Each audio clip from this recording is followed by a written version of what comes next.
तो चलिए आज बात करते हैं भारत के चंद्रयान प्रोग्राम की। ये एक कमाल की कहानी है जिसमें दशकों की मेहनत है, दिल टूटने वाले पल हैं और आखिर में एक बहुत बड़ी ऐतिहासिक जीत है।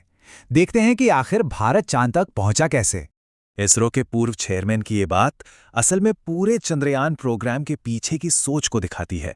मतलब ये सिर्फ साइंस का प्रोजेक्ट नहीं था, ये एक पूरे देश का सपना था जिसे सच करना था। तो कहानी शुरू होती है 2000 के दशक की शुरुआत में। देखिए, इसरो तब तक सैटेलाइट और रॉकेट टेक्नोलॉजी में अपना लोहा मनवा चुका था। तो अब अगला कदम क्या? जाहिर है एक बड़ी छलांग, और वो छलांग थी चांद की तरफ। और देखिए, मकसद सिर्फ चांद पर झंडा लगाना नहीं था। नहीं, भारत के वैज्ञानिक कुछ बड़ा करना चाहते थे। एक ऐसा मिशन जो टेक्नोलॉजी और साइंस दोनों के लिहाज से कुछ नया करे। बात सिर्फ पहुंचने की नहीं थी, बात थी कुछ नया खोजने की, कुछ ऐसा जो पहले किसी ने न किया हो। और यहीं से ना कहानी में एक बहुत मजेदार मोड़ आता है। जो पहला मिशन था चंद्रयान 1, वो सिर्फ कामयाब ही नहीं हुआ, बल्कि उसने एक ऐसी खोज कर डाली जिसने चांद को लेकर हमारी पूरी समझ को ही बदल कर रख दिया। तो इस सपने को हकीकत में बदलने के लिए एक भरोसेमंद साथी की जरूरत थी, और वो था पोलर सैटेलाइट लॉन्च व्हीकल यानी PSLV। आप इसे इसरो का वर्कहॉर्स कह सकते हैं। यही वो रॉकेट था जिसके कंधों पर भारत के चांद के सपने को ले जाने की जिम्मेदारी थी। 92%। सोचिए जरा, 92%। ये है PSLV का सक्सेस रेट। मतलब 63 लॉन्च में इतनी जबरदस्त कामयाबी।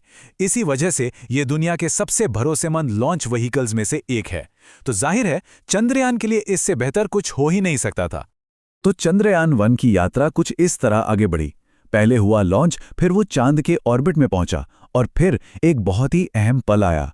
मून इंपैक्ट प्रोब को चांद की सतह से टकराने के लिए भेजा गया, और इसी छोटे से प्रोब ने वो कर दिखाया जो इतिहास में दर्ज हो गया।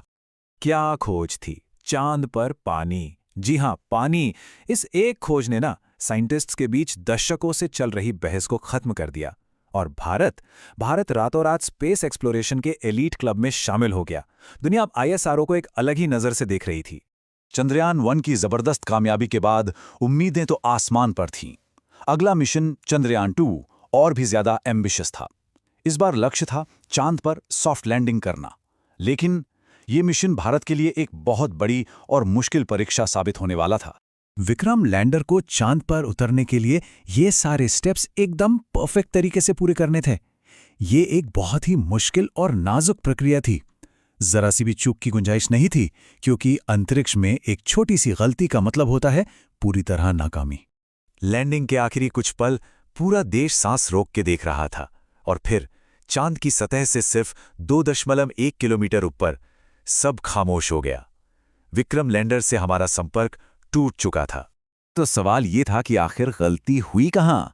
जब जांच हुई तो पता चला कि कई छोटी छोटी चीजें एक साथ गड़बड़ हो गईं।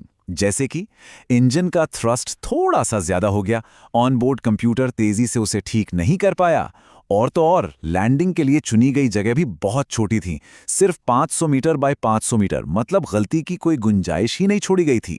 ऐसे में हार मान लेना बहुत आसान होता है ना? लेकिन इसरो ने ऐसा नहीं किया। उनके लिए ये नाकामी अंत नहीं थी, बल्कि एक बहुत बड़ा सबक था, और उन्होंने फौरन चंद्रयान 3 पर काम शुरू कर दिया। ये कहानी है जिद की और जबरदस्त इंजीनियरिंग की। और ये देखिए, इसरो ने अपनी गलतियों से कैसे सीखा। चंद्रयान 2 की हर एक कमी को चंद्रयान 3 में दूर किया गया। लैंडिंग की जगह को 500 मीटर से बढ़ाकर 4 किलोमीटर कर दिया गया, ताकि ज्यादा जगह मिले। इंजन को बेहतर बनाया गया, नए सेंसर लगाए गए, यहां तक कि लैंडर के पैरों को भी और मजबूत बनाया गया। मतलब हर उस चीज को ठीक किया गया जो पिछली बार गलत हुई थी। और अब आता है कहानी का वो पल जिसका सबको इंतजार था। 4 साल की दिन रात की मेहनत के बाद भारत एक बार फिर तैयार था, और इस बार इतिहास लिखा जाना था। और इस बार सब कुछ एकदम परफेक्ट था।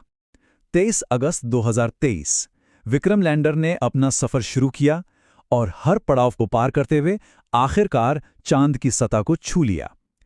ये वो पल था जब 1 अरब से ज्यादा लोगों का सिर गर्व से ऊंचा हो गया। और ये कोई मामूली कामयाबी नहीं थी।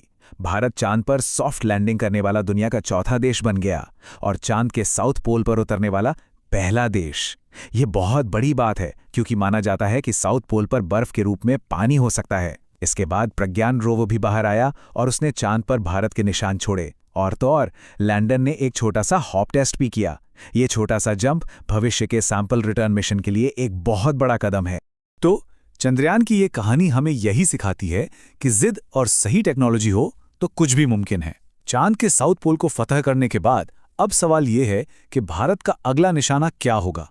मंगल, शुक्र या फिर कुछ और भी बड़ा? खैर, एक बात तो साफ है, अंतरिक्ष में भारत का सफर तो अभी बस शुरू हुआ है।